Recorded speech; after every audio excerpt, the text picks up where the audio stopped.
Hey, leaders, thank you again, as always, so much for being a part of leading a community group. We can't say that enough, and I am sincerely grateful for all the time, energy, and friendship you put into loving and leading your small group, but let alone just how much that means to where we're going.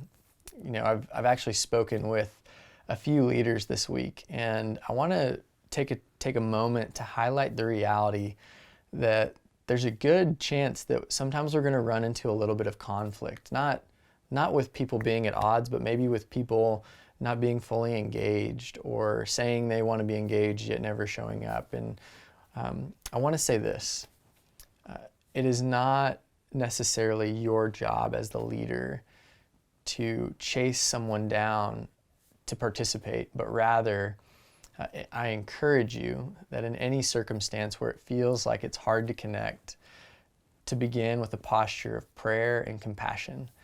It's not participation, it's not checking the box that we're after, but rather that every student involved in this program is seen and loved. And so I know that that might actually be a very broad point of encouragement, but there are going to be some times that you don't know what to do and how to engage, connect with, or love people who are part of your group.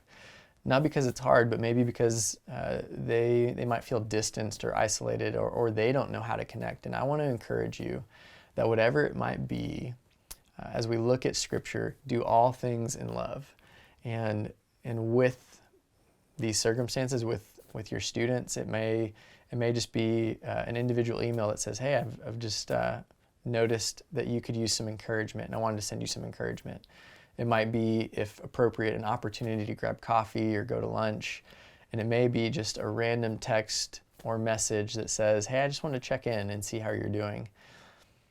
We will never understand our impact on this side of heaven. And I know that to be true from many stories of students who tell me about those who have most shaped them. And I often say, well, why don't you tell that person how much they influenced you? And oftentimes they say, that's a great idea.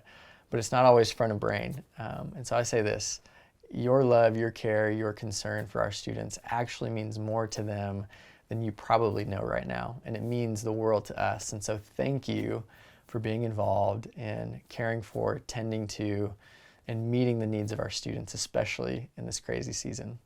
As always, if you have any questions about how to support your students, you can always email us or come and talk to us. We'd be happy to support you however we can.